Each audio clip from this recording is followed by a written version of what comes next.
Broadcasting live from a tiny studio somewhere in North America. This is Dark Matters Radio Live.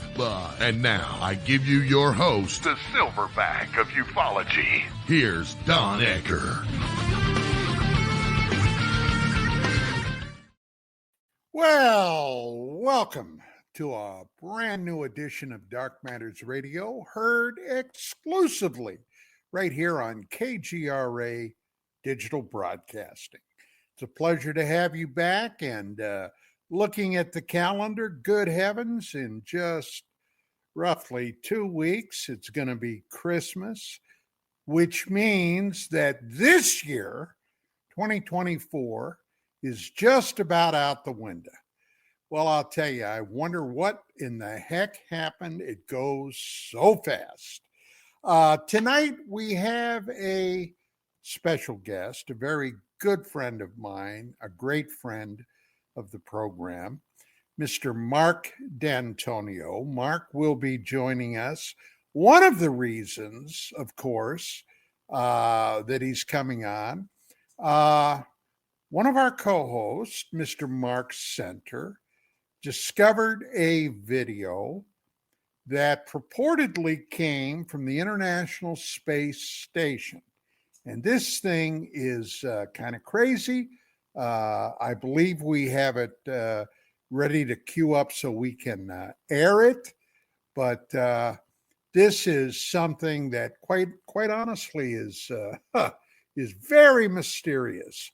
And joining us, as always, Mr. Gary Cassell and Mark Center. Mark, there he is. Okay, he got his technical issues fixed. And let me check with Chanel.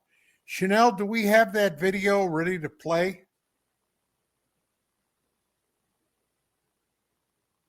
Chanel? Well, space UFO clip. Right.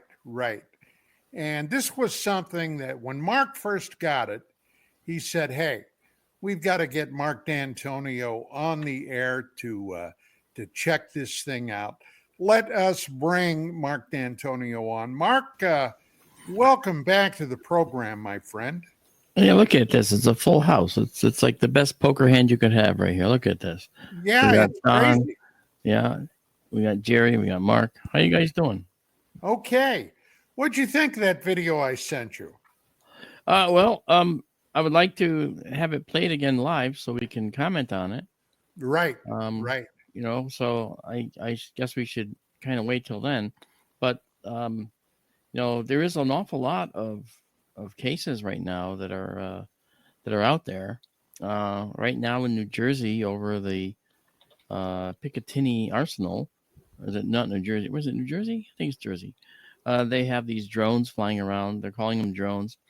I've got some extremely high resolution videos of these things that I've seen, and they kind of look like something we create. So I'm not sure what it is. It's probably one of ours or several of ours. Well, that was one of the questions about these drones. They're flying over actually a number of bases with impunity. Okay. And now, back to the end of November and earlier even. Not just last week. Yeah. Right. And I've been crazed somewhat because apparently over these highly restrictive airspaces, over military bases, there's been no overt reaction to this.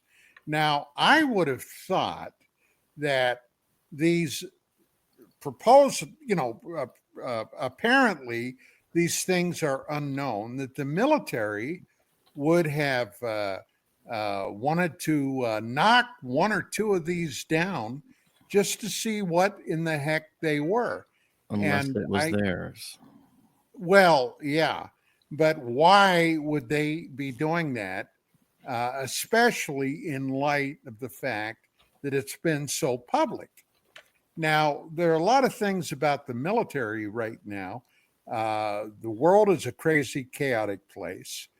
We've had millions of undocumented immigrants flooding this country with no idea who they are, where they came from. Then something like this happens. Now, my mind immediately goes, could this be the precursor to some type of violent action or attack? Guys, what do you think? I mean, anybody? Everybody? I have an idea. I mean, because that thought had gone through my mind earlier. But if that was going to be the precursor of such a thing, it means that the southern border porosity is an organized event. It's organized, where everybody coming in is organized and have tasks and specific things they're supposed to do to make this happen. I don't think they have that kind of organization. I think that most of them, 99.5% of them, are just families fleeing from Colombia, Mexico, other countries, dropped into Mexico so they can cross the border easily. Either way, they're illegal and have to go. I get you. But the fact is, I don't think there's any organization for them. Well, I heard a figure, Mark, that there were approximately 10,000 Chinese. Military-age Chinese men. Yeah, I saw that. There were military age that came in here. ISIS operatives have been captured. Other Middle Eastern immigrants, illegal immigrants, have been identified as having ties to terrorist organizations. Yeah. So I think it's a precarious thing. Just kind of sweep all of that away. Oh, I'm certainly not sweeping it all away. I'm in favor of rooting out this crap and getting rid of it. Had our election gone any other way than it did, we probably would be dealing with this for the next 100 years, and would get worse if our country even existed. I mean, I was concerned that we're getting too light on law and order, basically. And so cooler heads have prevailed, and smarter heads have prevailed. And I think that what's happening now is indication of that. All over the world, we see the changes that are going in place, and most of them are positive changes, and I'm happy about that. But, well, speaking of law enforcement, today, and I got to tell you, I was kind of shocked. My hometown. That's the first thing I said. Gone. The place where I was born and raised and went to high school at, Altoona, Pennsylvania, made national news. Purportedly capturing the Altoona police, capturing the suspect in the shooter of the United Healthcare CEO. It kind of blew me away. I was like, oh my God. Okay. So that was kind of crazy. But those cops in Altoona PD, hey, when I came back, I was a police officer in an adjacent area, and I got to tell you, those guys are damn good. So when it comes back to that, to those drones, a friend of mine asked me about this. Now, this friend of mine gets annoying because he believes everything's a conspiracy and all the conspiracies are true and things. And I said, not taking into account what Mark with a C just said about, it could be ours. That's why they're not giving us more information. But the first place I went to was, wait a minute. They're telling us that they're concerned. They don't know. There's this, there's that. And yet these things are flying over areas, okay? Areas adjacent to other areas that aren't restricted. And you're telling me that we're not going to fly anything else up there, maybe something similar that we own, to go take a couple of snapshots, or, my God, go get a tent and camp out in adjacent areas and see where they land. Because they land, Don. Somebody's going to be going like this, and it's going to go, let's land over there by the F-150 pickup and load it up. Well, they got a hell of a lot of helicopters. Right. Military. They have third generation, perhaps even more, night vision equipment that special operations uses to fly into covert areas. I would think that they would have narrowed this thing down a bit. Or just regular people would. I kind of, now that Mark said that, because I haven't really thought about this much, when Altoona came on my bingo card, I was like, forget everything else. Let's talk about Altoona. So when he just said that, I'm thinking about, well, look, this is either distraction on purpose, because not even regular people have necessarily gone out there now to live stream stuff, right? To go follow them, like we're seeing constantly about all this stuff on the YouTubes and all that. Or he's right. It's us, and they don't want anybody to know it's us. So let's stay quiet. I don't think they care if we know it's them, because I think they're here's the reason. Okay, the FBI was on this immediately. That's because the FBI was out of the loop. The FBI does not have to be consulted every time they fly a classified project. Sure. They don't, and they won't. Sure. However, when you have a bunch of people reporting this, and then they say, and it's right over Picatinny Arsenal. Oh no, what do we do? Well, now the FBI it's going to get escalated immediately, and FBI contacts are going to start talking to folks in Washington. They're going to give them the runaround. They're not going to admit anything right away because it might be a black project. Seeing it in the sky. First of all, I don't think that UFOs need to have lights, and they probably don't. Okay, that's one thing. I mean, it's a thing. And to have red and green nav lights like these things do, okay, that's another stretch. All right, so clearly this is something that was influenced in its design by the FAA mandate for lighting. So that's something you have to take into account right away. Immediately, that sets you on the path of it's one of ours. Okay. Well, you gotta. Let's say you got a 21-year-old kid out there on sentry duty. He sees one of these things come in. He gets nervous and he puts a 30-round burst into it from his M16. Then what? Well, he's not allowed to shoot unless he gets a superior officer. You were never in the military, Mark. Let me tell you, these things. Not in this. Not in the civilian. You get to say one thing 3 times, and then you can open fire. It's called halt. Not shooting into the air in a civilian city. No, but you can. Yes, you're all right about that. Yes, you are, and I totally agree with that. I understand. But when you're in a civilian arsenal, for instance, you can't wantonly fire any rounds up into the air. That's a strict no-no because they have to. They come back down, obviously. So I don't think that's the case. I think that maybe what's happening is the FBI got involved because they wanted to see if there was something up. They were thinking, oh, wow, maybe we'll be talking to Arrow or something. Well, it turned out they probably did, and Arrow was probably briefed because that's the ones that would be briefed. And they said, yeah, it's I'm guessing. They probably said something like, this is probably, or it is, it should actually, it's actually a test program being run over there. I know this. I was in a test program kind of like that with a drone, and it was something that nobody knew about. But now it was classified when I worked on it.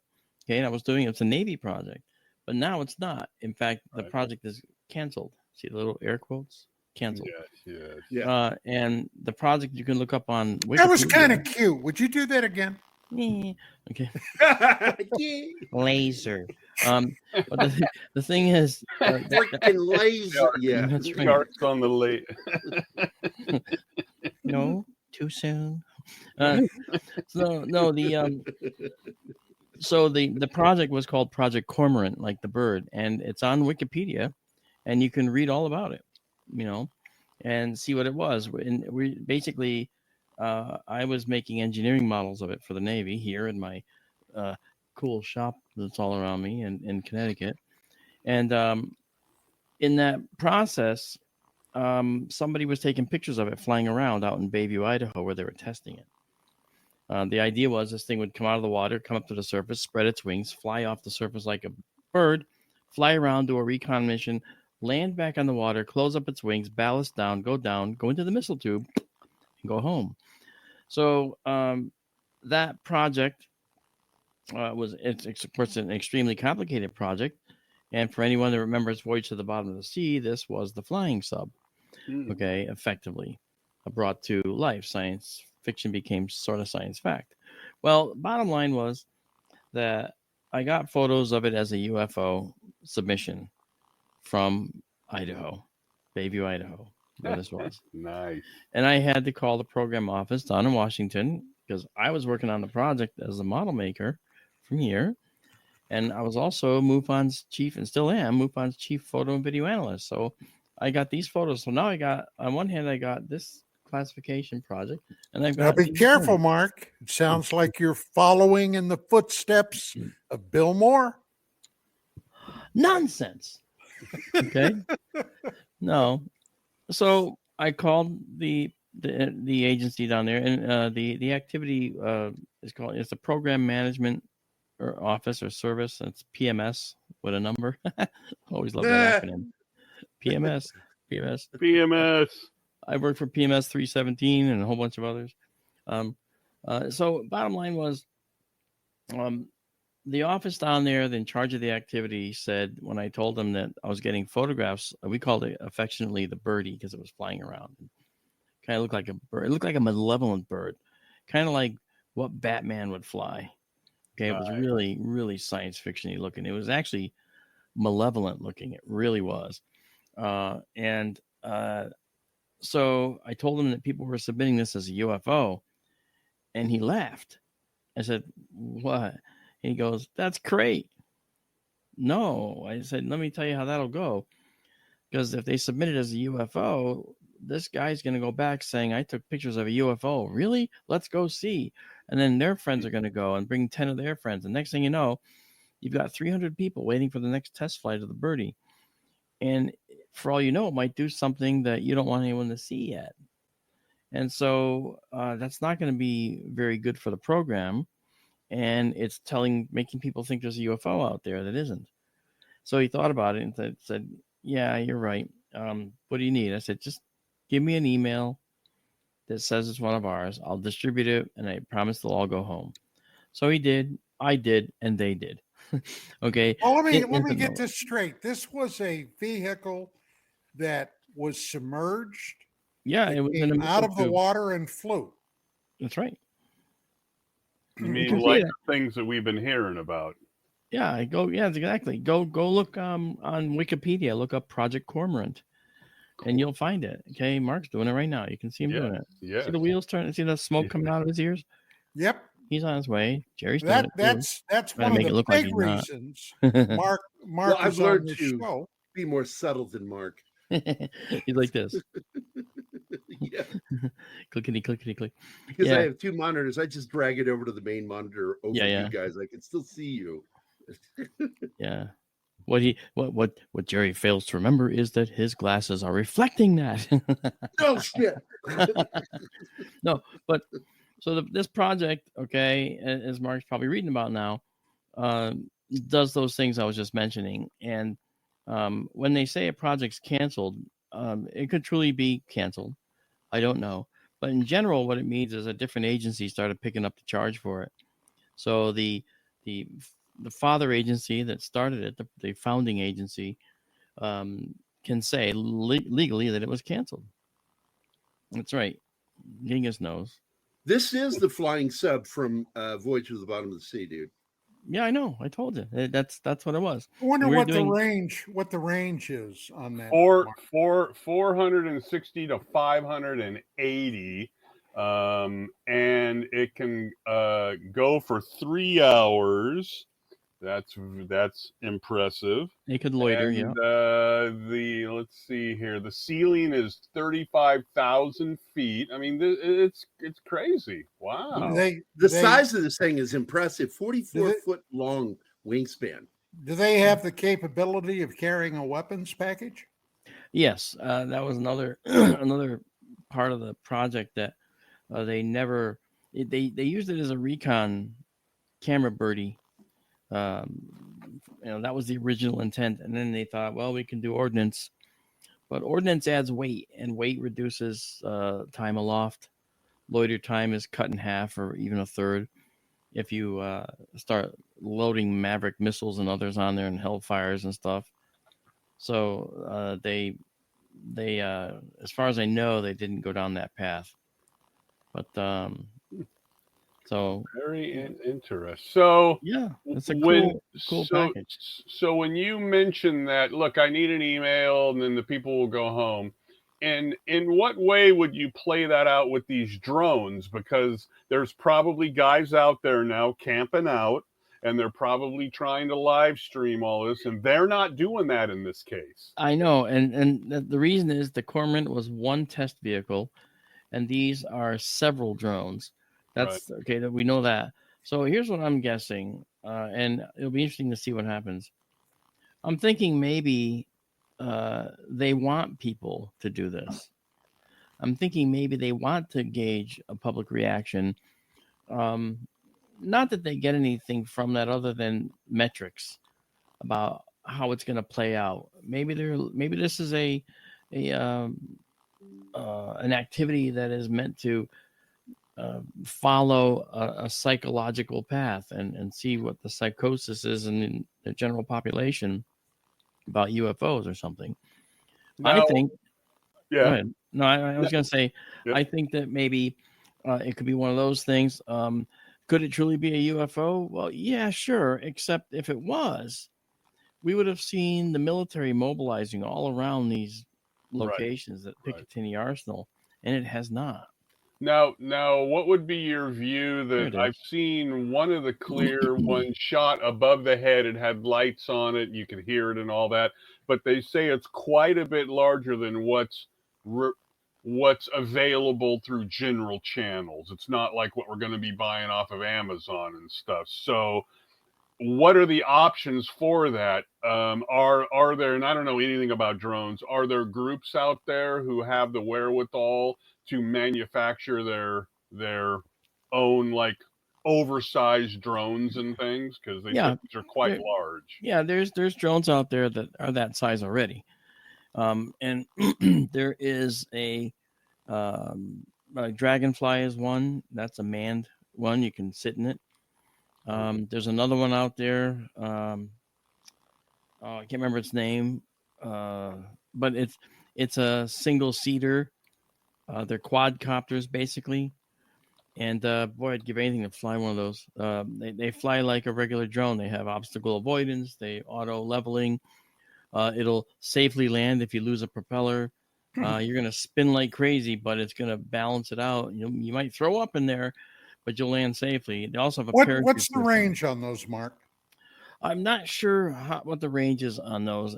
Because they're really, I haven't really seen how they're powered. I mean, they're obviously battery, but I haven't seen, the range on those at all.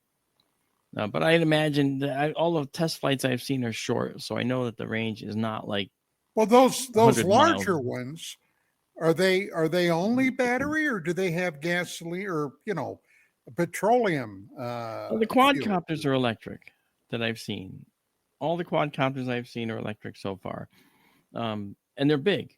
They're the size of a car, like a small car. You know what I mean? Yeah, so sure. Those would be the kinds of things that you would expect to see if they were flying around. You could expect it's one of those. Now, I've also said and felt very strongly that you're going to find people that are doing viral advertising that are going to say, we're going to do a viral ad campaign for our new single-seater drone. And they're going to fly their drones, 2 or 3 of them, around populated areas. And that's probably another option this could be. And next thing you'll know, we'll hear that Dragonfly is coming out with their new $125,000 air car that you too can buy. Yeah, and you can fly it around at will. Just make sure you let the FAA know and file a flight plan. You don't even need to be a pilot. I mean, that's where this is going. So, we'll have airways that are designed for people in drones, and the vehicles will know where they are and will manage to just keep you in them. Hey, You know? hey, Don, I just did a quick search. I put a link in the chat there. So they talk about the ones that can lift a lot of weight from 22 pounds to 500 pounds. Most of them are quadcopters. Some of them are something called a VTOL. Yes. I don't know Vertical what that takeoff is. and land, VTOL. Okay. And then the flight time is anywhere from 18 minutes to 600. And it's, when you have a chance, go to that link and they show it's right Yeah, there. see that one at the top you just showed right there?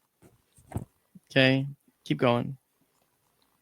Okay, that guy right there? Right there. That's an octocopter with 8 propellers. Okay.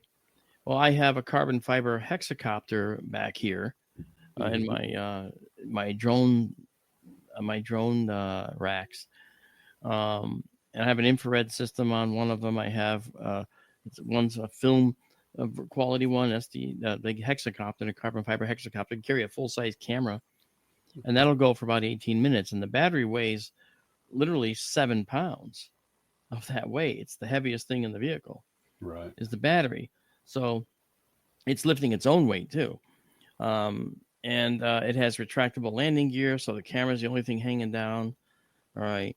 It's not a heavy lift like this guy that you're showing right now, because I can carry a total, right now, the way my drone is outfitted, I can carry 10 pounds in addition to what's on it So now. you could deliver a pizza to Gerry. I could indeed. Please, Mark, do that. Of course, if he's located anywhere if he's located anywhere more than 7 miles away, I probably won't make it. Dang it. Now, I've got a buddy in New Jersey that said one of the things that he saw at night was the size of a car.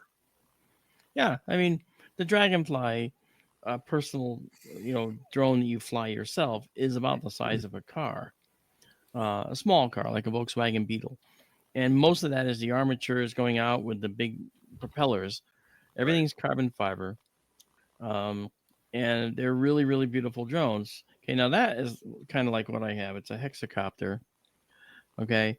And it's all carbon fiber. It's actually, it doesn't have any of the fancy housings you see on there. It's more of a naked racked thing, but it's really, really powerful. The arms fold down for storage and they come up and lock in. The gear comes up. That gear spreads and goes up. Okay, that's the exact kind of gear I have on it.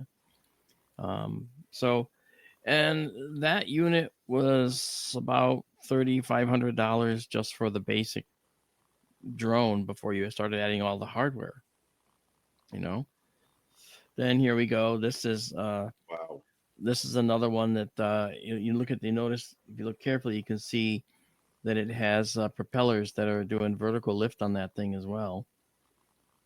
It may have one in the front as well, and then it has ones on the top, vertical lift, and very, very complicated, some of these. And but drones like this, though, they rely on forward motion, okay, because they have wings and they have to generate the lift, right? And as you know, lift airfoils work by Bernoulli's principle. You actually have the air traveling faster over the top of the wing than the lower. So the Genghis is one of our buddies in SkyTour. He knows me very well. So you have the lift, on the bottom is much higher than the lift on the top, because when it's moving faster, it's lower pressure. The slower across the bottom, you got higher pressure pushing on the wings. So that's why planes lift. Well, here we got the same problem. This is what's called, I think it's probably called a hybrid, where it actually does both aerodynamic flight and vertical helicopter-like flight. And the two work together. And you can't do one without the other. If you turned off the motors, it'll glide down, it'll come down. If you stop dead in the air, well, it wouldn't work. It would actually get out of balance because it would lose its lift and it would probably stall like an aircraft would. So before we get into the clip that I found, just for shits and giggles, so let's take a drone, an earthly bound drone, and then now let's make a space Sure. drone. There you So go. how There's one of them. so how would Marc Dantonio explain a similar-ish space drone? Space drone. Well, first You of You know, all, can't one just take words and add space to it and make it no, sci-fi. wait a minute. One where you would be in the you would be up there on your device and you would say, number one, send the drone out. I want you to go take some photos or go look at that or land on it and pick up a rock and come back. in the atmosphere. In space. Well, in space, you wouldn't have propellers, of course. Of course. I'm throwing it So- out there because you're smarter than me, so I thought I'd throw it out there. Well, I mean, you're A giving little me space drone, right? yeah, a little space drone. What would I do? Well, first of all, I'd have to get up to space, so most likely I'd want to manufacture it in space. Okay. And then deploy it from like the ISS or something. Right. Very important, like they deploy CubeSats at some points. They actually deploy CubeSats this way. Okay. Yeah, Ginga says propellants. Well, I can tell you, you're going to need some kind of propellant in space as well.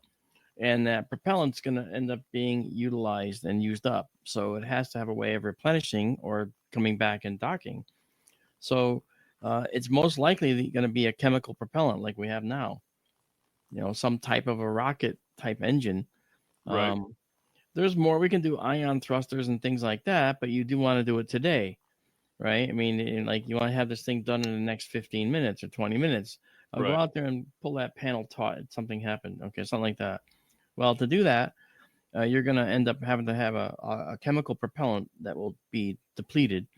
An ion engine certainly wouldn't do it. It's certainly not going to produce enough thrust. They produce thrust in just a few newtons, and they don't actually, but they add up over time. So they're great for a long distance space probe. They're not good for something in orbit that you're just going to move around the space station to do maintenance. So it's a chemical propellant of some kind. We can't use the cavity thruster, the fuelless engine that you've heard about. Okay, we can't use that. Again, the thrust is small. The Casimir effect provides this tiny amount of thrust, not worth using for something like this. So it'll be chemical propellants, and you'll have them arrayed on a device, and you need kind of station keeping thrusters so you can push it out. And so when you thrust, you say psh, and you just do it for that long. Psh, okay, it's going to keep going. Nothing's going to stop it until you thrust the opposite direction, right, by the same amount. Psh, right. Because you're overcoming the mass of the object that you're trying to push. And then you got to practice that, Mark. Yeah, I did. You have to go.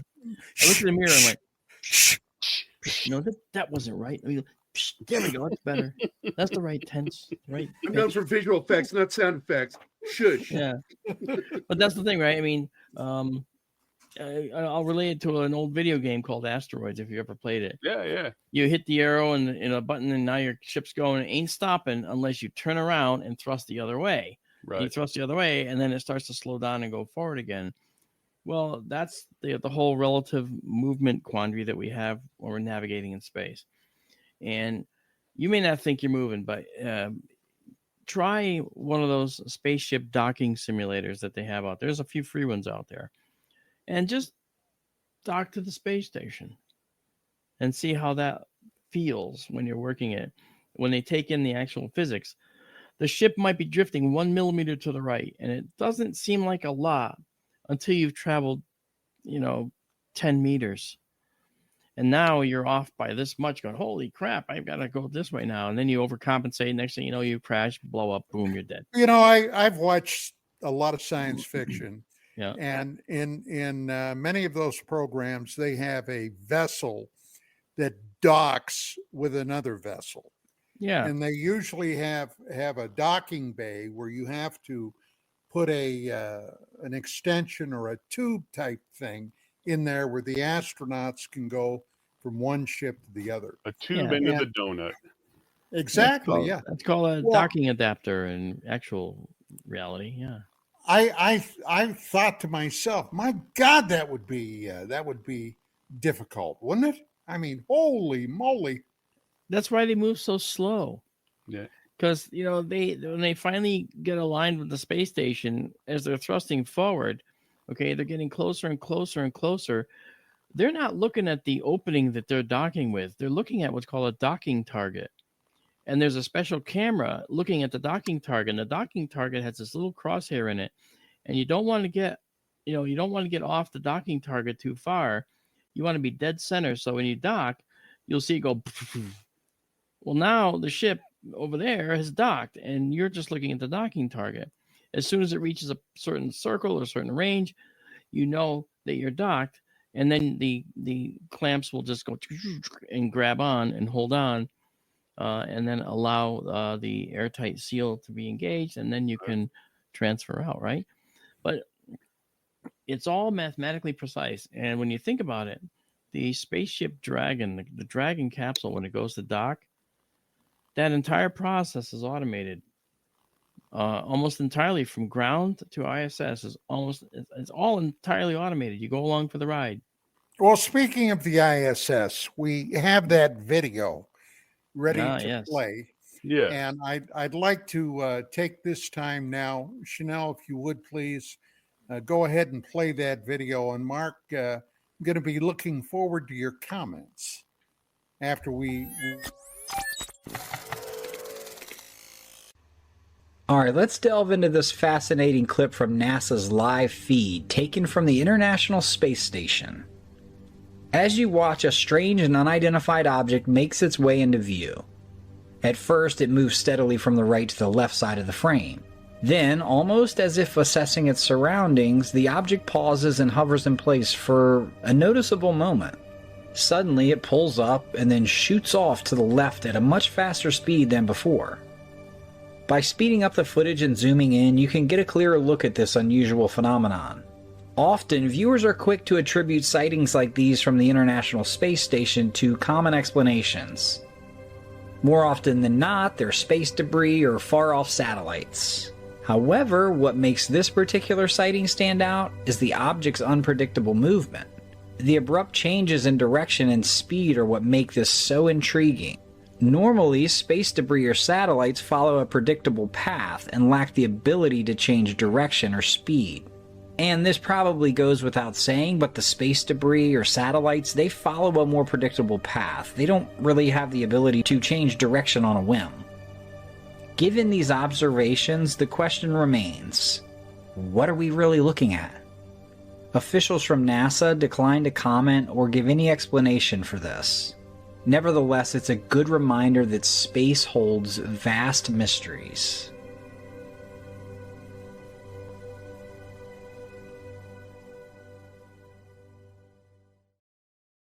Now, I got to say, when I watched that, whoa, that kind of blew my mind. Before Mark talks, I did a deep dive on other clips purportedly from the same place.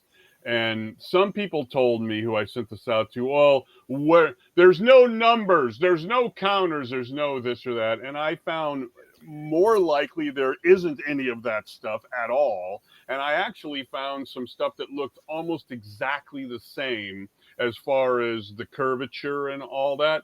However, the quality was far superior to what we're looking at here. I mean, just crystal clear, really nice stuff. But it's from NASA or whomever, right? And who do you trust, right? So my first question to you is there a way, because this came out of a long clip thing and I cut it out because it was the best one. Is there a way to somewhat confirm that this was actually shot from the space station? Actually, my first thought when I looked at it was that it looked like it might have been possibly shot from one of the Dragon capsules going to the space station. Because the window, the way it looked at that there was a little piece in the edge that was not consistent with anything I've seen from the ISS. Because when you see stuff from the ISS, you don't have someone with a camera in the window; you have an actual fixed camera. Right. this didn't look like that. This looked like somebody who had a camera in the window, possibly, and just maybe it was held there, or clamped there, whatever. I would like to see it again in a minute. I know it kills the sound when they do, but the one thing that I'll say is when you're maneuvering your spacecraft in space, okay, if that was a piece of debris floating through, its motion could have been because the ship was moving. If the ship was moving and they did a correction and they moved the ship this way, okay, like to the left, then this particle would change direction and go the other way. If they went down, then it would shoot up in their view, and you wouldn't see much of it. You wouldn't see any change with the Earth because it's so far away and so big. Wow. So we're looking at potentially relative motion of a very nearby object. And so I would investigate whether this was actually shot from a capsule or from Charlie, or from the ISS. If it was from the ISS, then there's something different to talk about here. Okay. So I don't know if it was from the ISS. It looks like it was shot from a capsule. Well, shouldn't there be identifying numbers on the video itself? That's what. No, I don't think so. Because I watched a dozen hours of this stuff, and I mean, on Dawn's famous STS-48, there isn't, right? So, so is there any way that you know of? You know, I know we're dealing with the horizon of the Earth and stuff, but with the movement of the spacecraft and thing, is there a way to possibly be able to tell that from something that we're looking at here? That's the thing. Okay, you notice, first of all, it's not the full frame. We're seeing a close-up of the bigger frame. Right. I would rather see the full frame. I always ask for the full frame so I can do my analysis. This is like, it's like people who send me, they said, I photographed an orb in the sky. And so they took a picture of the sky and send you the zoom of this tiny thing. Like, and it's like, I can't do anything with that. Right. You know? So I ask him for the whole thing and I'll get the whole frame. And then I'll say, oh, well, now based on everything I'm seeing, that's actually, it's actually right. It's the star Vega, or it's the star, Deneb, or it's the rising Jupiter on the horizon or something. Yeah. Or another swamp gas. You know what? I've never heard it ever being really swamp gas. So I don't even know where that ever came from. You know, somebody somewhere said swamp gas to cover something else they did. Yeah, they're saying. So let's watch it again, and if you can take a mental note or whatever, when something like when it starts to shoot up or whatever, or starts to go faster, which is interesting, make a mental note of that, and then when we come back, zoom in more on that. All right, sure.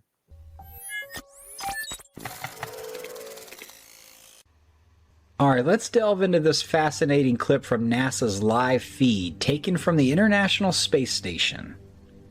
As you watch, a strange and unidentified object makes its way into view. At first, it moves steadily from the right to the left side of the frame. Then, almost as if assessing its surroundings, the object pauses and hovers in place for a noticeable moment. Suddenly, it pulls up and then shoots off to the left at a much faster speed than before. By speeding up the footage and zooming in, you can get a clearer look at this unusual phenomenon. Often, viewers are quick to attribute sightings like these from the International Space Station to common explanations. More often than not, they're space debris or far-off satellites. However, what makes this particular sighting stand out is the object's unpredictable movement. The abrupt changes in direction and speed are what make this so intriguing. Normally, space debris or satellites follow a predictable path and lack the ability to change direction or speed.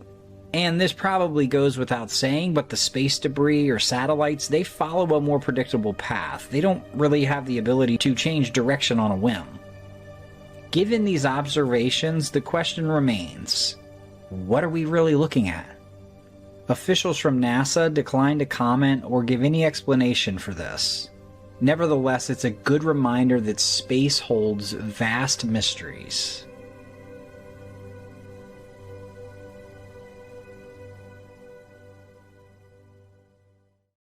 Okay, watching it a second time. Watching a second time, I think I have it figured out. One of the things you notice right away is it comes in from the right side. Well, okay, this right comes in from the right side, and then he says it pauses. What you also saw was the capsule was turning to the left, which would make the relative movement of that thing stop, or almost come to a stop, and that's just what happened. As it came in from the right side like this, it started to stop, and as it did that, as it slowed down to a stop, you saw that more of the horizon on the left of the Earth was coming into view as the capsule was rotating. Okay, so that'll change the relative motion. That also gives us a clue how big it is, and also a clue of how far away it is. Okay, and then the other motion of it going off very quickly could be the result of an RCS thruster, or reaction control thruster. Now, the reaction control thrusters in the old days, retro rockets were rockets, like, that's also practiced on. Yes, okay, yes. but these days it's a gas thruster. Okay, so an inert gas thruster like a nitrogen or something, and so that would actually propel anything near the craft and make it move away. But as the craft was turning its nose, it actually caused that object that was coming in from the right side, okay, like this, the craft was turning with it for a period of time. And the relative motion, if you look at my hand and the particle, you see it moving. You see my hand and my particle moving across. Well, from the ship's perspective, it saw this, right? It comes in from here, and the ship is moving now, and it's seeing the particles stopped in its particular view. But the Earth is changing its aspect. You can see the new scenery on the Earth coming into the view at that time, and then it stops. Okay, and if they then fired a reaction control thruster, that would propel that thing up in the air. There's no air, but it would propel it up. One thing that I noticed twice is when he speeds it up, which was smart for him to do. The one that's really smooth where he speeds it up, the entire time the globe is spinning this way. It's spinning away from the camera. Now, I don't know what that matters with what you're talking about here, but I do notice that the only other thing that's moving is the globe is spinning away from us at a very, at the speed it does, but it never stops. It never seems to change. Right, because everything's in orbit. Right. Everything's in orbit, and there's subtle movements going on of little particles and stuff. And I think that's what we're seeing here. So the biggest clue was when it started to slow down to a stop. No one seemed to notice that the ship was turning its nose. Something was changing. Another amount of view was coming in, meaning something was turning. And to stop that turn, you fire a reaction control thruster. Okay, and so they fired a reaction control thruster, in my opinion. And when they did that, it hits the particle and propels it away. I've seen that thousands of times. Is this more space piss, Mark? Come on. It's not space piss. Because that's what they said it was from STS-48. Yeah. What about when it hit that burst of speed? Now, I found that very impressive. Well, he's saying that it hit it like a baseball bat. It hit it. The reaction, if it's from a reaction control thruster, Don, then there's no force being imparted to this little particle going across the screen at all. No force whatsoever. And then all of a sudden, the ship is rotating its nose a little bit, and its relative motion to the distant horizon has been stopped because you're passing it. As you're passing it with the nose of your ship, you're seeing it, and you're actually making it look like it's coming to almost to a dead stop. Then if you fire a reaction control thruster to stabilize your ship, a burst of gas is shot out, and it's going to hit it and shoot it instantly in another direction. We've seen that a lot on the space shuttle missions. Yeah. So because of the sheer size of the Earth, and then the size of the camera and all that stuff, you would have to have a drastic change of frame of the camera motion. It would have to be drastic to see it reflected by the Earth, what we're seeing on the Earth. I mean, you've really got to whip that camera around to see some sort of a change with the horizon, right? Yeah, and there was a slow pan. And that slow pan, as soon as the pan started, the thing slowed down to a stop. And when the pan finished, it was stopped. And then it started to go up. Okay. Yeah. The chronology, it seemed like this. Thing comes in from the right side. Ship starts to pan. Thing slows down because the relative motion of it as viewed against the backdrop.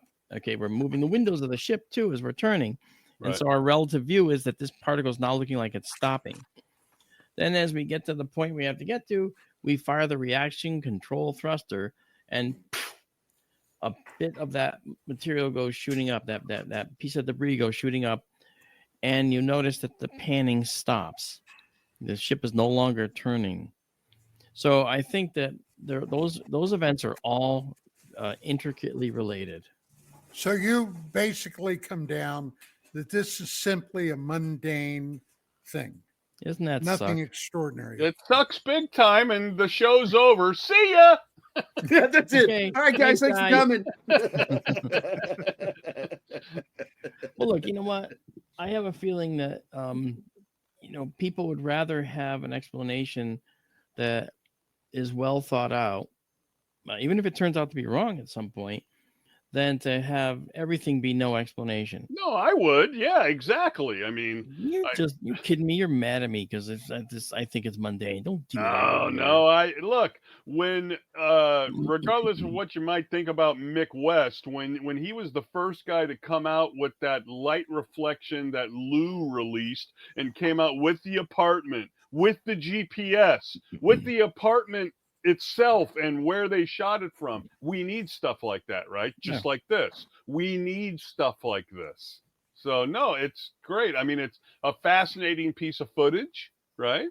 I mean, that's why you're here, Mark. That's why you're here, buddy. That's right. I'm here to ruin everybody's fun. It's no Area 51 interview with an alien. Come on, but still, we need to get. That's why I told Don. I said, you at the very least, we got to bring Mark on because he's entranced by the skies. So he knows more about this than we do. So bring him on. I could think of nobody else to bring on but you or maybe Jim Delatoso, but he wasn't available. I know, Jim. He's not available. Well, I've got a hard-hitting question for you. There's thousands of children listening right now. Yeah. Is there a Santa? Yes, there is. Yeah, absolutely. Absolutely, dude. Absolutely, there is. Not without doubt. I'm gonna tell you a story. Can I tell you a story real quick? Yeah, we got about 3 minutes. Okay, here we go. Okay, we were coming back from Fall River, Massachusetts, where we were at a Christmas Eve. My two young children, Gabe and Hunter, that's Gabriel Galileo Dantonio and Hunter Orion Dantonio in the back seat. That's their names. No lie. I wanted them to be Gabriel and Orion, or Galileo and Orion, but they didn't want that. Okay. I was overruled. So I'm looking out in the front window of the car as I'm driving, and I make this joke because I see a red light of what looks like a plane. Okay. And it's passing, it's flying over the Hartford skyline, and it's about to, pass by a building. And I think it was Hunter or one of the two said, "Dad, is that Rudolph?" Because it was a blinking red light. And I said, "It might be, guys. It might be," And then it flew by and went by, and they're watching it in the windows like crazy, like this. Wow, I think we saw Rudolph, Gabe. Yeah, we did, Hunt. We get home, and we saw it at 11:30 at night in Hartford, Connecticut. Okay, because we're coming home late. Right away, they said, Dad, let's go on to NORAD, track Santa. Okay. Yay, cool. And I figured, well, I don't want to spoil their fun, but I'll do it. I got in there, and we looked at where Santa was at 11:30, and my God, it was Hartford, Connecticut. That's the spirit of Christmas right there, right? I mean, come on. Well, the kids, I was like this. And the kids were like, "Yep, we knew. Come on, Hunter, we got to go to bed." Well, guys, we are at the top of the hour. We got to take our top of the hour break. When we come back, we got more. And more what? Huh? More what? More party pooping. Yeah. Yeah, we're going to see if you can. I got a story about Michael Shermer. You'll love it. Yeah. Okay. Mark, So it's anyway- going to crush your dreams. Yes. Yeah. So anyway, we'll be back after these words, and keep looking up, gang. And here we are with hour number 2. Hi, guys. Yeah, guys. Hey, right before we went to break, I said I got a Michael Shermer story. It's like Stephen Now, King. Dr. Michael I Shermer think that's him. could be. Is this thing on? Hang on, be right back. Yeah. So anyway, in many regards, I broke Michael Shermer's cherry. Yeah, I Nice. said that. I broke his cherry on my original radio program, UFOs Tonight. Now, back in the early to mid 90s, now my program on CRN, the cable radio network, began around 1991, 92. And we ran for about 6 years. And one of the people that was a diehard listener, and Mark Center will love this, was a fellow by the name of Dave Aaron, who had the UFO Video Audio Clearinghouse. Video Dave. And Video Dave used to call me up all the time. He unfortunately passed away several years back. And he was a character, let me tell you what. He was quite the character. But he called me up and he said, "Hey, Don," he said, "I'm sending you something in the mail." It was from a news article. This guy that Dave, had gotten into a bit of a kerfluffle, excuse me, on the radio with. All right. Michael Shermer at that time was basically unknown. And he became a very noted skeptic. So anyway, he sent it to me. Now, in 1994, around March, April, I met and became friends with Dwight Schultz. Now, you'll know Dwight from the A-Team. He played the crazy helicopter pilot, Howling Mad Murdoch. Later, on Star Trek The Next Gen, Star Trek Voyager, he was Lieutenant Barclay. Okay. But he was an avid UFO aficionado. So the guy had a razor sharp wit, razor sharp.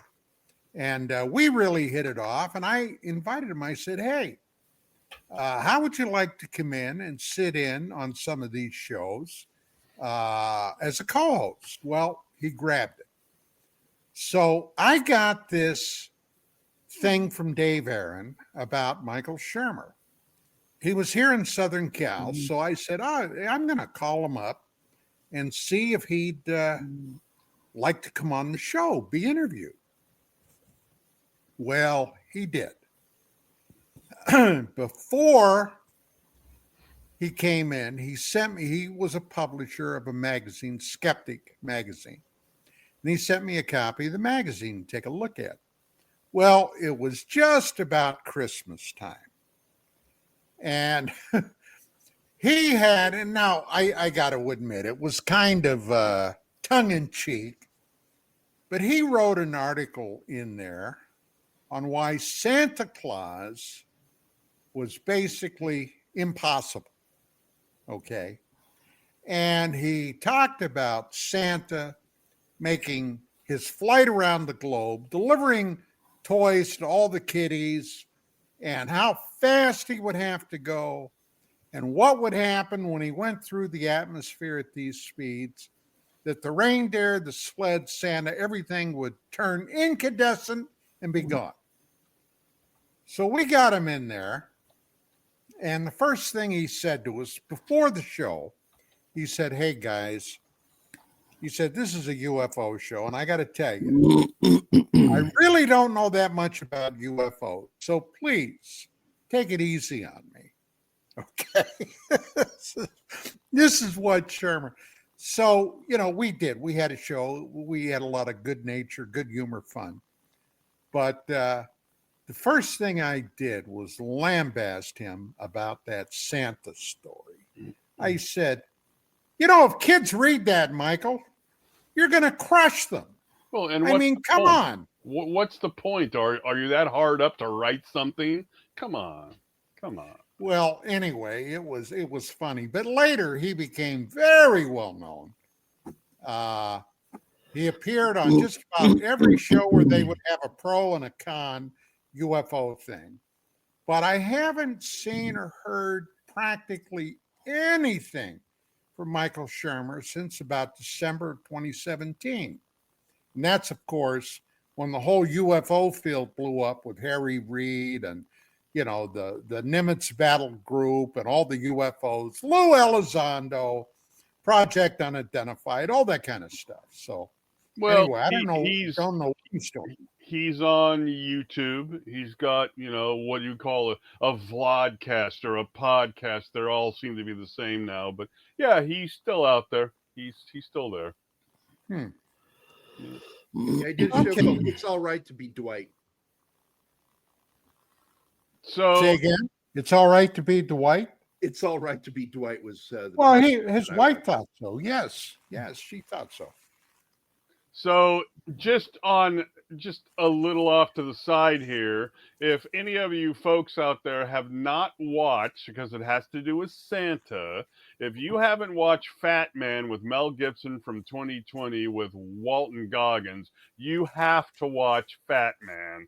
It is my favorite. It's so off kilter and so odd and so strange, but so glorious at the same time. What is it? A movie? Yes. Oh yeah. Fat Man from 2020 with Mel Gibson, and he plays Santa. Okay, but he's not he's not bad Santa. It's so off kilter and so strange, but we watch it every year. And Goggins plays a guy who didn't get what he wanted for Christmas as a kid, so now he wants to basically assassinate Santa, and it's just such a great. So if you haven't watched it, watch it. It's great. It's great. And it'll answer all your questions if he could actually exist. It does answer those questions. Fat Man. Okay. Yep. That's right. All right. It's Die Hard and Santa all rolled into one. I was just teasing you. Santa delivers presents on Nakatomi Tower, and all hell breaks loose. Bruce Willis says, "Oh no, will it be a Christmas movie, Mark?" So Mark, I don't know when we've had you on last, but we've had a second congressional thing. Calthorpe, I saw him today on YouTube saying 2025 is going to be an even more crazy year with disclosure and blah blah blah. What say you about what's been going on here? Well, I like the direction that the hearings are going in now, which is going from above water, above land to now underwater UFOs known as USOs. I heard last Saturday that I might be I might be asked to testify for the next round of hearings. I may not happen. But I contacted another friend of mine, Bob McGuire, who was on the USS Hampton and had a similar USO story. I was on a boat only as a guest, and you'll see critics say, "Well, Navy doesn't take guests for rides." Well, that's how I characterize it. So deal with it, okay? Because I'm not going to tell you what was going on, but I will tell you that I've done special projects for the Navy for decades. Everybody knows that now because it's not a big deal. But the bottom line is that we saw a fast mover. They called it a fast mover on this boat, and it was an underwater USO, an unknown submerged object moving several hundred miles an hour in the vicinity of the boat. Okay. Bob McGuire saw it on the USS Hampton. He saw another one. our submarine force has been seeing these things. In fact, they're somewhat routine. And now I talked to one guy, and he said on our boat we called those jellyfish because we had nothing else. We had nothing else to call it. We can't not call them that. So had to call them something.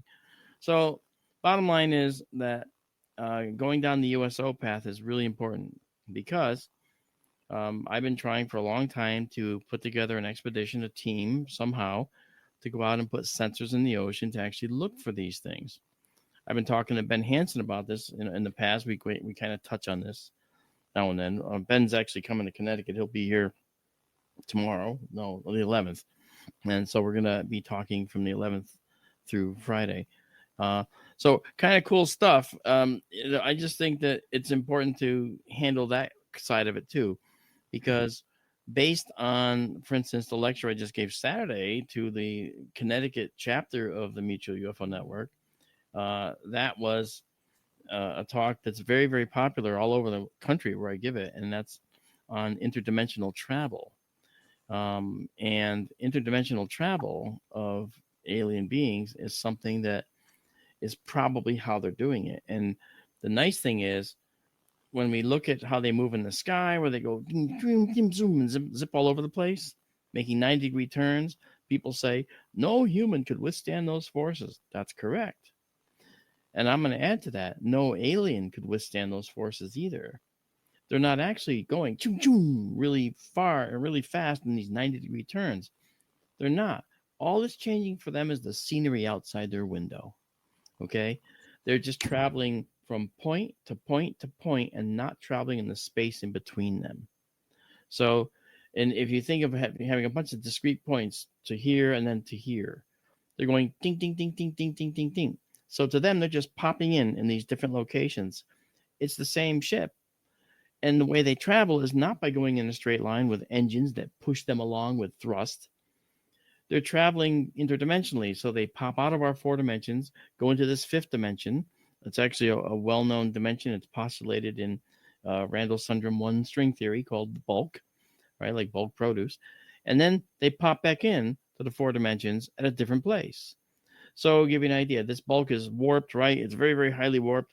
The farther in you go, the smaller the universe becomes around you. So you travel 12 inches out here in our 4 dimensions, you go 12 inches. You travel 12 inches in here, and depending on how far in you go, that 12 inches can correspond to a mile when you come out, or the distance from here to the moon when you come out, depending on how far you go in, or more.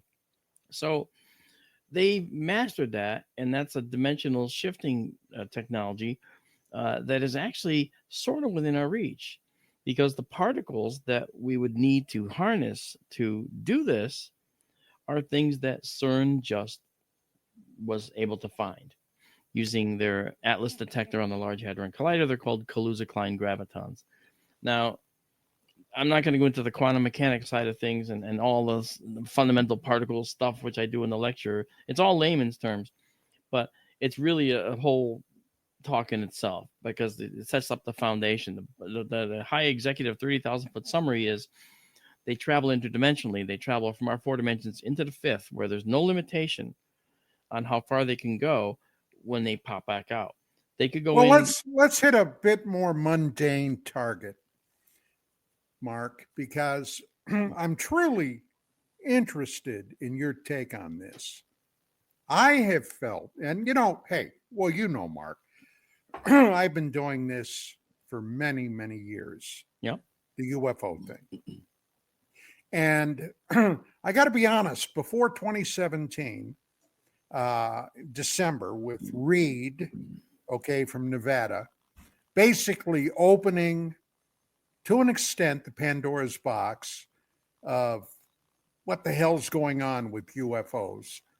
I never, in my wildest imagination, thought that in this time period, there would be serious discussion about UFOs. As you know, you read my paper, right? Yeah. My final conclusions on what this cosmic secret is open for discussion, okay? But it's surrounded by an SAP. That means whatever is there, this special access program will never allow the knowledge to become public. at least the way things are today. So I've watched these hearings, and I've got to tell you, I've been totally underwhelmed by what I've witnessed, okay, in these hearings. Things like, for example, initially, David Grouch talking about, he was asked one of the questions by, I guess, one of the lawmakers about, have anybody been, injured or even worse in, with UFOs, in encounters with UFOs? And basically he said, yeah, there have been deaths. Well, my God, okay. I would have thought that they all would have jumped on that, but it just kind of blew past. Nobody talked about it. And then I noticed something else that told me that whoever was managing this is not serious, okay? We've had a number of cases in the last 50 years, and they've been loath to look at some of these past cases, loath to look at it. They've ignored them, like the Maelstrom Air Force Base, okay? On Thursday night this week, on UAP Crossfire, we are bringing in Captain Robert Salas to talk about that very thing, where a UFO basically turned off, unable to be used, a flight of Minuteman ICBMs, okay? And ultimately, one or two of those missiles, after it was all said and done, had to be withdrawn and totally replaced. All the telemetry on those missiles, okay, the targeting data was screwed up. You would think that would be something that Congress would want to discuss, would want to investigate, okay? No. That hasn't even been mentioned. Well, it may have been mentioned in passing, but did they ask to bring Solace in to testify about that and others that have experienced other things? So, Mark, my bottom line, buddy, I think this is nothing much more than a dog and pony sex show, okay, with it going nowhere. Now, what do you say? Well, my feeling, first of all, Robert Hastings has probably written a definitive book on that. I know Bob, he's a great guy. I know Bob too. Yeah, and oh yeah, well I know him better. No, I'm just kidding. Well, Robert, actually, don't call him Bob. He'll get very pissed off if you call him Bob. His name is Robert Hastings. Yes. Sure thing, Donald. I talked to him at length. Good guy. I have the book UFOs Nukes. So the thing is, here's what I think is going on in Washington. This phenomena is hitting us in the face full force. The government is behind in trying to figure out what they want to tell us, can tell us, will tell us, but they're going to be dragged kicking and screaming into disclosure. They're not going to want to. They're never going to want to, because they want the technology for the United States. But what's going to happen is they're going to end up in a position where they're going to have to discuss it. And I think that their hand is being forced. And because of the sheer quantity of far better sightings and better data on the topic, they're not going to be able to stop it. I'll give you an example. When I was working with Doug Trumbull on UFOTOG, which was the UFO detection system that we wanted to come up with, we were working on this. We're going to make these platters that you could deploy remotely anywhere with solar panel to power them and cellular connection to another panel nearby to share data and do triangulation automatically if there was something seen. Okay, it'd be like a mile away, 2 miles away. Well, anyway, Doug fielded a call from a DOD activity that called asking about the system, how far along, and they wanted to have a meeting. And you know what Doug said? Not in your life. You can read about it after we've deployed them. That's what he said. So we never did have that meeting, and they didn't come up and force themselves in. I think that the problem is they're being cagey.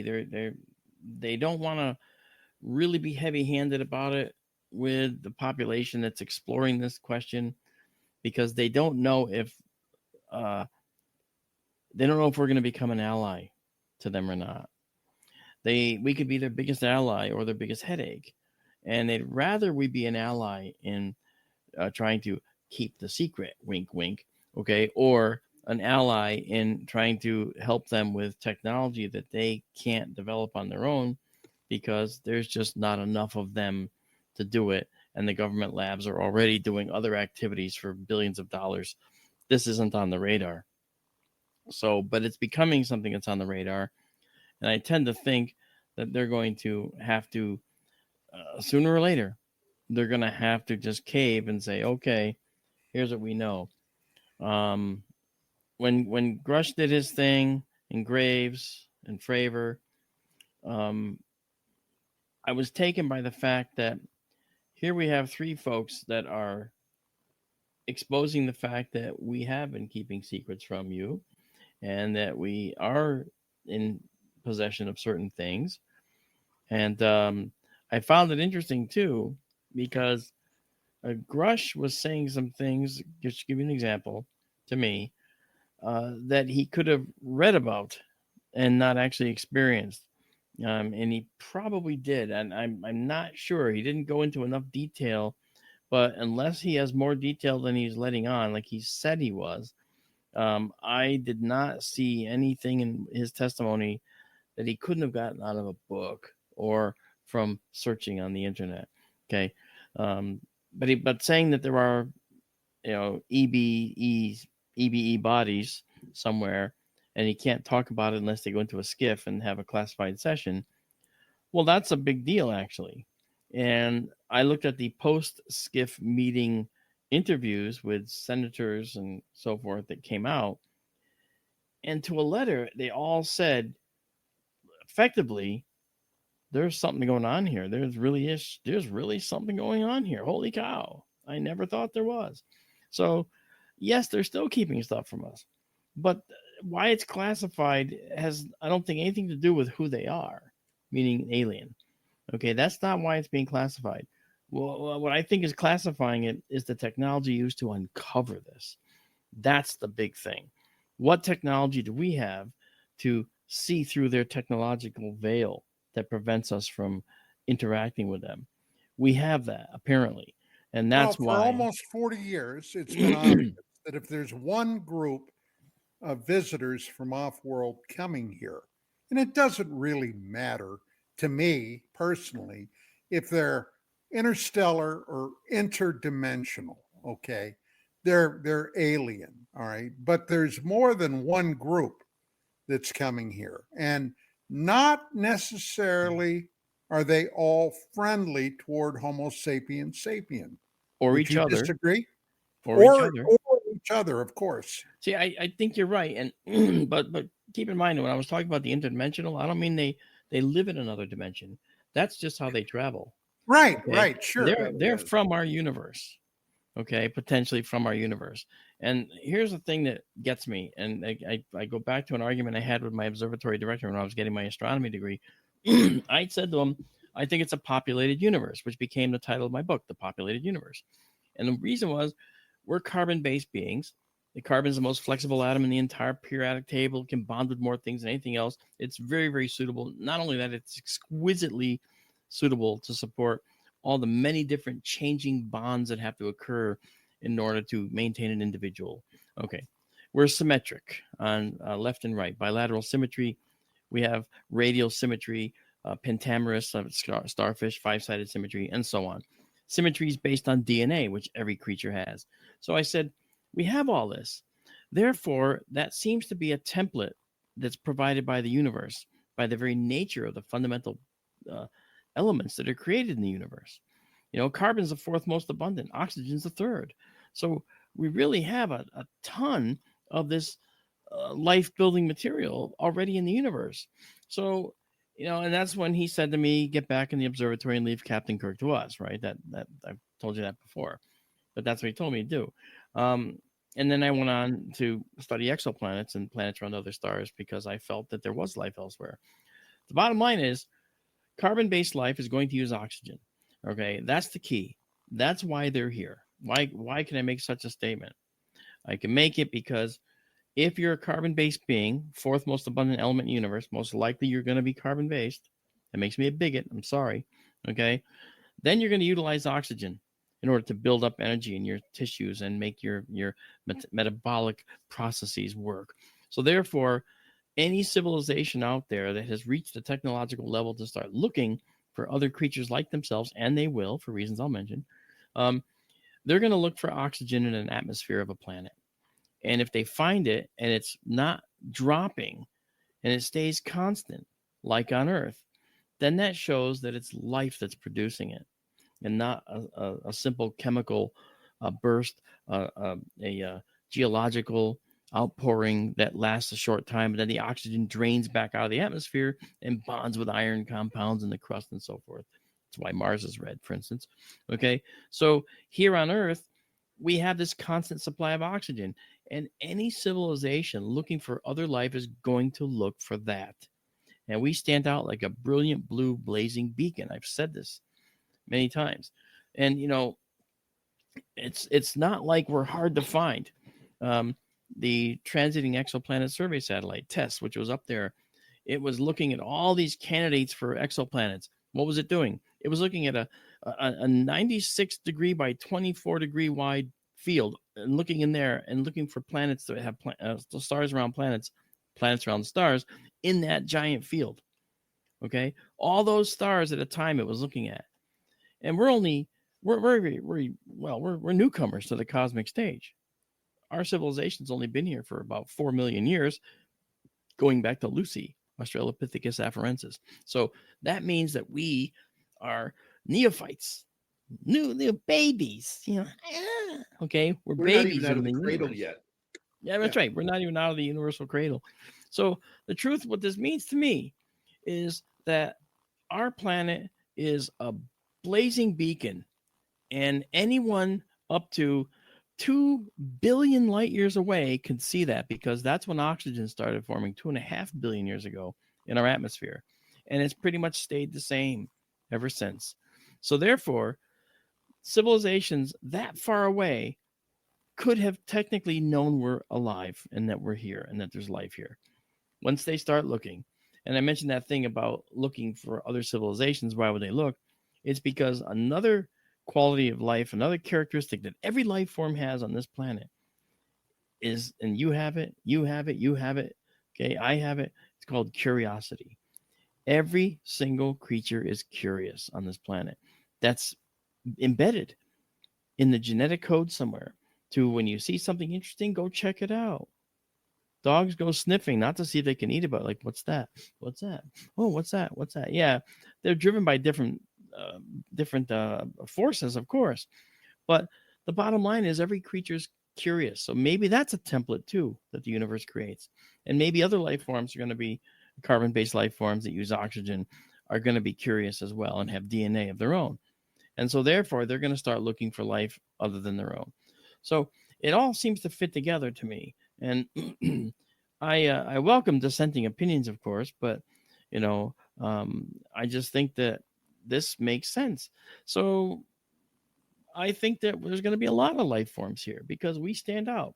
Triangle ships might come from one civilization. Circular UFOs might come from another.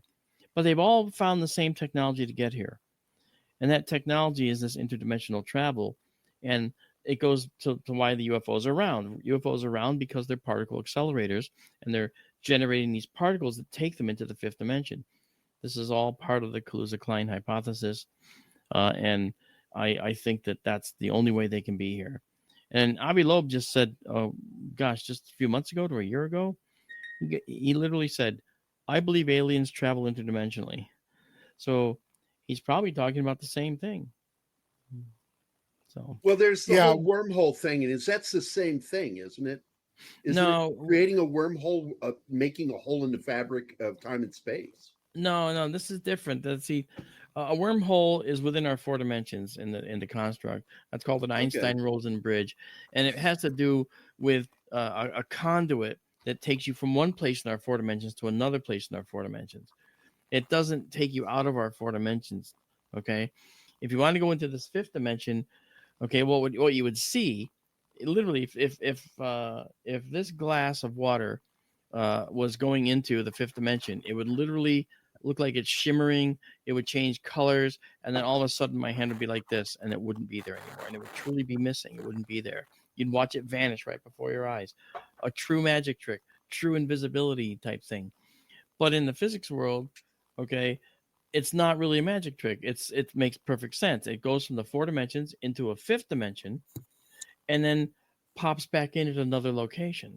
So it could literally pop in up in my kitchen, if it knew where it was going. And that knowing where it's going is the thing that makes them so much more advanced than us. They know every entry point back into the universe from that fifth dimension. They're probably the greatest cartographers in the entire universe. That's what I think they are doing, actually. So you just got they've been here. They've been here a very long time. Yeah, sure. Okay, and if you believe any of the ancient records going back, well, hell, as far as we know, 6,000 years, although there was a lot of history behind 6,000 years ago. Yeah. But they used to interact with humanity, okay, at one point. Now, I've always had a question about what changed that dynamic, all right, where suddenly there was no longer interpersonal activities with these creatures. Have you ever thought about that, Mark? I have. I've done a lecture on it, actually. I wrote a whole presentation and a treatise on this. And it has to do with the ancient peoples and how they interacted with their world versus how they interacted with other world beings that might be here. It's called Messages in Stone is the name of the talk. And it's about the petroglyphs and ancient Indians in the Southwest. You go to Kimberley, Australia, the Kimberley region in Australia. You find the Wandjina in the caves, pictographs, painted Wandjina. They look like grays, okay? But the thing that you see in India, the same type of thing. Same thing in Italy, same thing in Europe, same thing in Renaissance paintings. What is the same thing that you see across all of these disparate cultures that have never talked to each other? All of their deities have halos. All of them. Why? I think it's because it was observed and reproduced for all posterity in their artwork, their cave peckings, their paintings in the cave walls. Okay. Renaissance paintings show our deities with halos around them. Where did the halo originate and why? In my view, it goes to what we're doing now. We're creating these hydrostatic or these electrostatic germ fields. And they're probably going to generate like a St. Elmo's fire type effect around the being that they're protecting, maybe around the head, right? So maybe that's what they were seeing, okay? Von Daniken thought they were helmets. I think they were electrostatic germ fields from an advanced species that's protecting the creature from, microbugs on our planet. So what does all this have to do? This has to do with the fact that at that time, there was more interaction because at that time, I believe the peoples were much simpler. They kept their distance. They didn't try to attack them. They ran. And so the creatures naturally would recognize that they're being elevated to godlike status. And so therefore, they knew they had nothing to fear from these people. Because they were at a very primitive level to them, and we still are. But the problem we have now, and the problem we started to have right around the Roman Empire, is that we started developing weapons that could probably pierce their veil. And they had to become a lot more cautious with us, because we will actually end up having the ability to kill them. And it's like, for the gods bleed. I mean, that's probably where this was heading. And it probably did happen. So in my view, I think that maybe the way that this happens is that when you look at a situation where you have a military that's now being developed, now you're going to have a civilization that's going to say, we're going to use our weapons if we see this thing again. A small subset of the population is going to do that. Okay? Right? We have a very religious society. Why are we religious? Where did this come from? Could it be that the entire movement was started by extraterrestrial visitation in the past? Well, personally, I think that's the key. I do. It doesn't mean, I'm a spiritual person, but I'm not a religious person. I think religion is a construct that serves many different purposes, many good purposes. Okay. But I think that the concept of the religion, the concept of a deity, came about because of an observed behavior in something.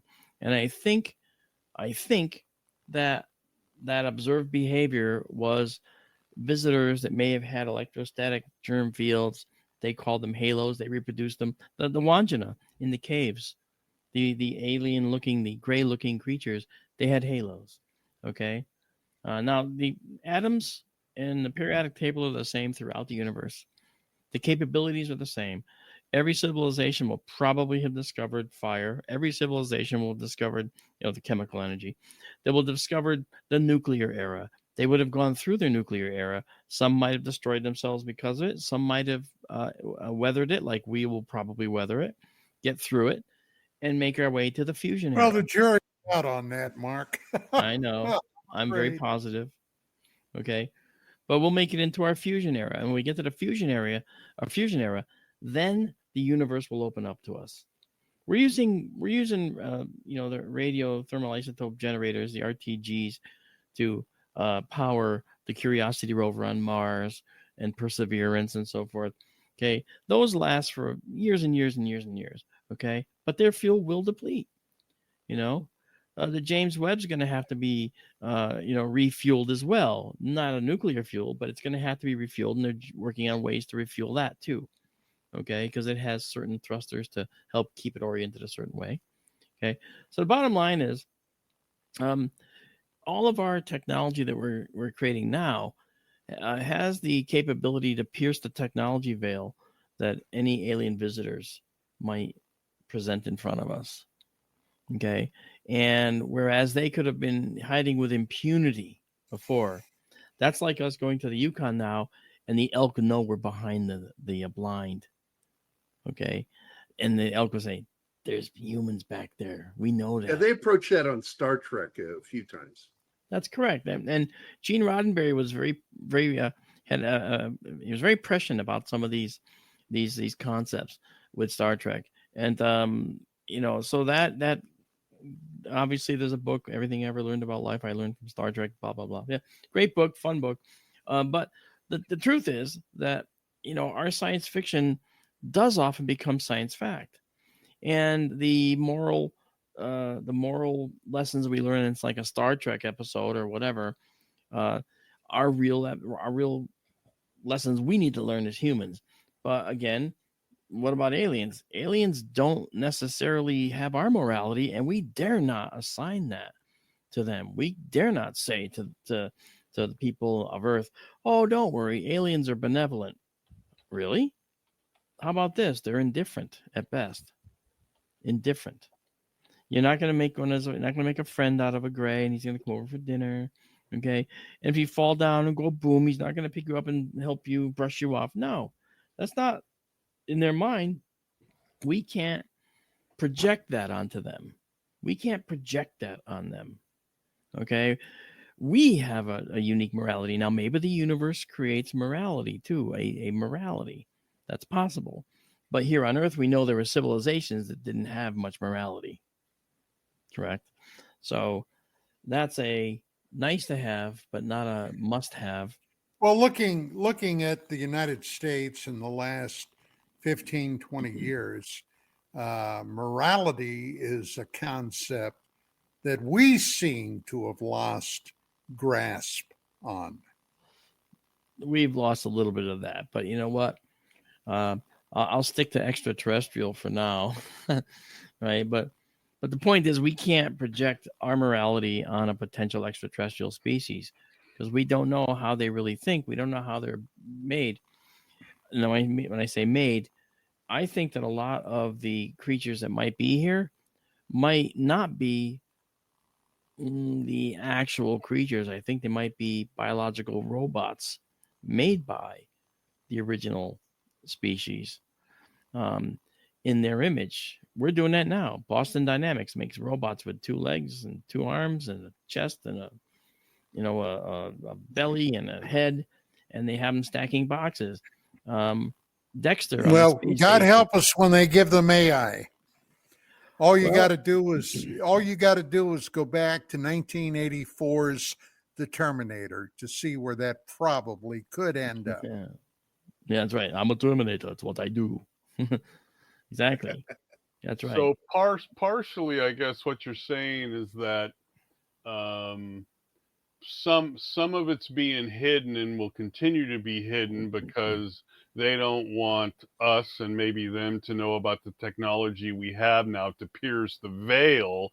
In thinking that way, one of the things we know about now is the civilizations we've never known were in the jungles do the LiDAR, right? So that was probably around for a lot longer than we've been made aware of it, right? Something That's like right. that. Yeah. Yeah, and you keep in mind too that I like to take Earth examples of how an alien race might look at us. Okay, and one way that I often talk about, and I'm going to include this in a talk at some point, is the Easter Island debacle. Easter Island, the island out in the middle of the Pacific, all by itself, it has those large Moai statues. Okay. And those statues were built on the island, and you go there and there's like very few trees. There's a lot of rolling hills, but you know what? It was a very forested land at one point. It was forested. And the amazing, I forget his last name, but he wrote a book called Collapse. Jared something, you guys will know. Jared Diamond, Collapse. Well, anyway, that book was fascinating because it discusses how Easter Island went from a thriving community, a nexus, to a community in devastation with almost nobody left.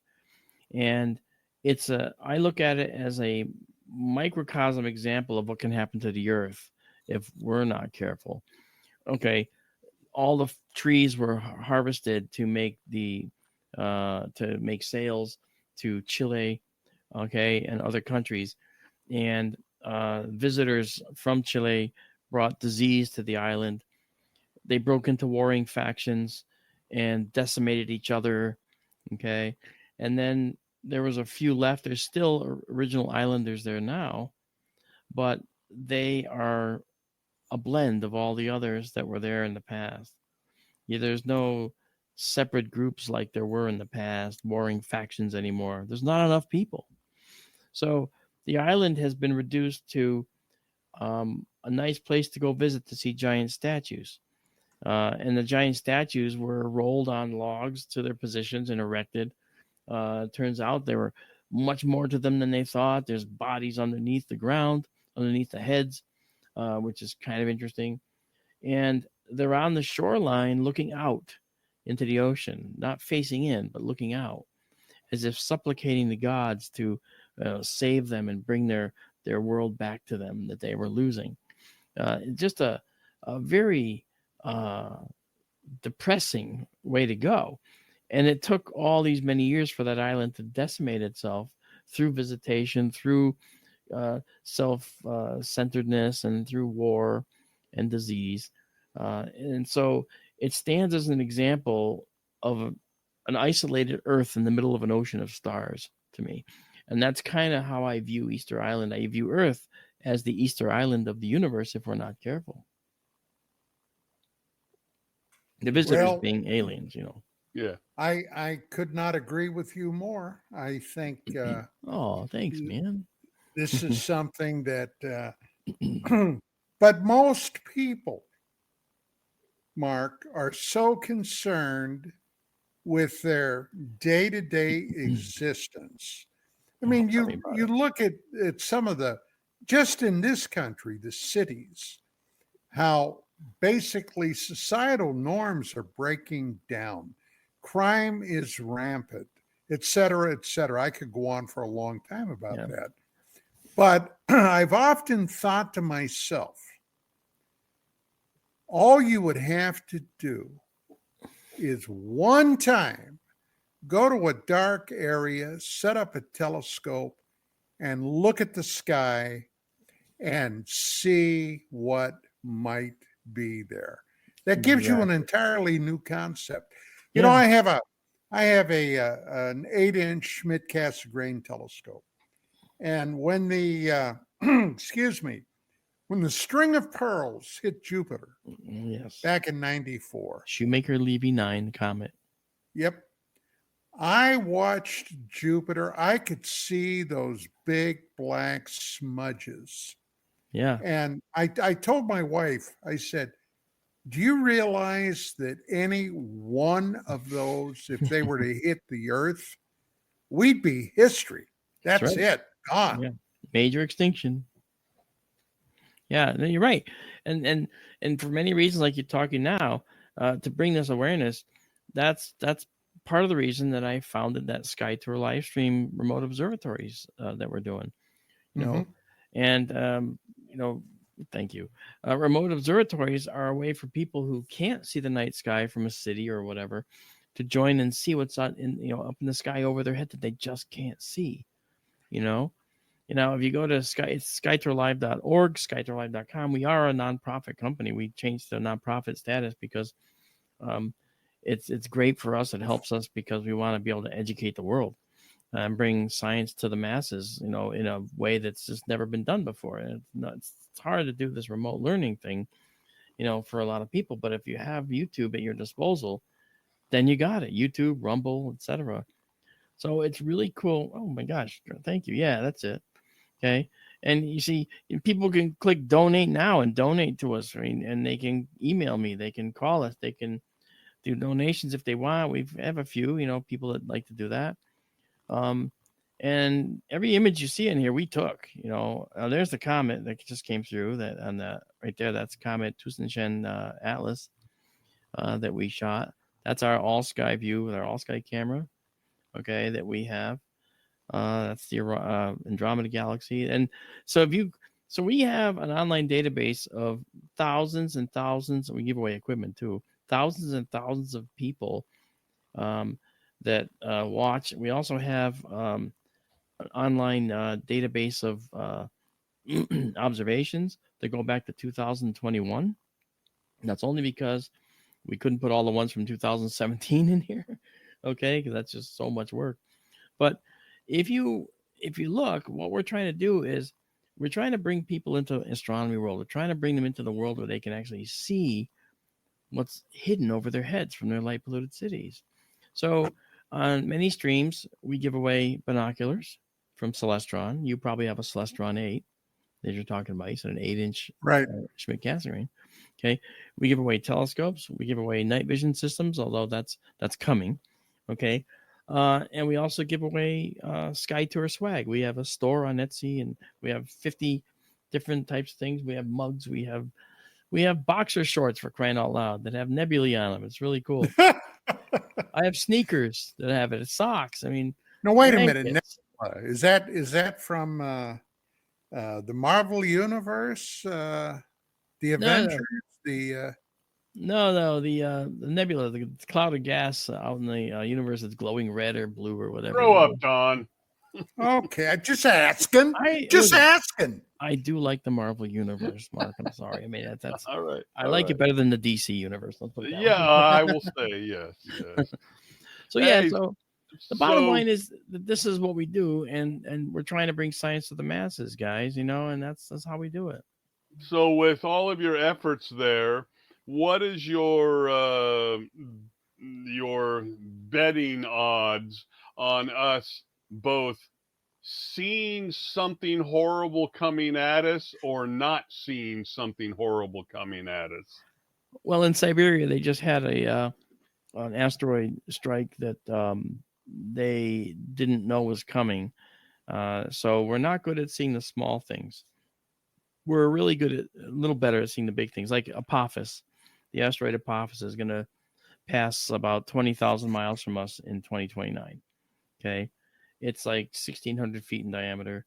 Okay. Big enough to do some serious damage if it hit the Earth. Okay. Probably hit the Earth around, if it hit the Earth, it's not going to, like 70 kilometers per second, something like that. Okay. So actually about 24,000 miles an hour. Okay. It would come in. And so that would still be devastating. And it could be a dangerous event for the planet. But that in 2029, when it first was found, there was a 2.7% chance it was going to strike the Earth. And that's it. The internet blew up saying Apophis is going to destroy us. Apophis is going to kill us. It just took a few more observations of the actual thing and not just sitting in an armchair musing about it to realize, no, it's not going to hit the Earth. It's going to be as far as the geostationary satellites away from Earth when it does finally get here, okay, in 2029. And then another one in 2036 or whatever, that's going to be 8 million miles away. So that's not even going to be close. But, I mean, the Earth is safe from a major strike for about 100 years. And that's as far as we can kind of guess, okay, and look, right, with everything we know. Now, the thing is, we're not good at seeing the small ones that well because they're upon us when we finally get them. The one that just hit Siberia was 27 inches across. Okay, that's an asteroid? Not really. It's a space rock on like a big meteor. And what kind of damage did that do? No damage at all. Yeah, right. Yeah, okay. Most of it burned up, but little pieces reached the ground, and certainly collectors would grab those and hey, look what I got. It's worth about $100,000. Yeah, but meteors hit the planet every day. Every day we get billions of tons a year of meteoric dust. I've got one over there. I got a meteor. It's about this big. It's from an Argentinian fall. It's solid iron, very, very heavy, about 1,000 grams. Okay. And it's an example of what can reach the ground. At my university, we have a 450-pound solid iron meteor chunk from the Arizona one, the Barringer meteorite that struck there about 50 or 80,000 years ago. And so that one is in our library up at the university. So, I mean, there's a lot of big meteor chunks that reach the ground, So, but the little ones we don't really have good track of. And that's because they move too fast. They're upon us before we even know they're here. Many, like Oumuamua came through the solar system, and we only caught it on the way out. But it wasn't coming close to Earth. It did a slingshot around the sun, and we caught it as it left. Interesting thing about Oumuamua, which you all know, is that as it left, it changed direction. Avi Loeb is convinced that was a interstellar craft of some type. I've talked to Avi about this a lot, actually. We've done. By the way, let me just interrupt you very quickly. We got a minute, so Mark, if you have, I'm sorry, I'll stop. No. If you have any final thoughts, now's the time. Well, my final thoughts are that I want to thank you, Don and Jerry and Mark, for enduring me tonight. That was very nice of you. Okay, Don is the one that had to endure the most, I'm sure. But I appreciate you having me on again. Thank you for ruining my clip. I knew that was coming. I knew that was coming. You know what? Okay, let me just throw this last caveat at you. Everything I say is my opinion. I can't say for sure that wasn't an actual UFO. However, based on the many different things I've seen, numbering in maybe the hundreds to the thousands, this is very much like one of those. Does that mean that this one isn't one of those? There's a slim chance that what you saw was a real object. Yes. Okay, gang, that's it for tonight. Now, let me just once again very briefly tell you, Thursday evening, 5 p.m. Pacific, 8 p.m. Eastern, on KGRA's UAP Crossfire, we have Captain Robert Salas. We're going to be talking about UFOs and nukes. That's it for tonight. Mark, thank you so much, my friend. Gary, Thank you so much. Mark Center, thank you guys. And we'll see you again in a week. In the meantime, keep looking up. God bless Sam and Dean Winchester. All right.